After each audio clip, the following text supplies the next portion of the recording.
Baqlajonni tayyorlaganda qolganlarga ham olib qo'yishni mo'ljallagandim, lekin bitta tayyorlab ko'rsangiz, lekinni javobini o'zingiz ham bilib olasiz. Baqlajonlarni yuvib, chetidagi po'chog'ini olib tashlab, mana shunaqangi to'rga bo'lib oldim. Videoda ko'rsatilgan usulda yana kesib chiqdim. Avvaldan gazga suv quyib qo'ygandim. Suvim ham qaynab chiqdi. Qaynab turgan suvga tuz solib, baqlajonlarimizni solib, 5-6 daqiqa qaynatib oldim.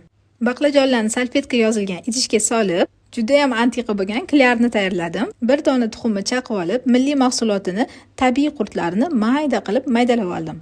Aytgancha, milliy mahsulotini qurtlaridan boshqa qurtni solib o'tirmang. Sababi boshqa qurtni sinab ko'rmaganman.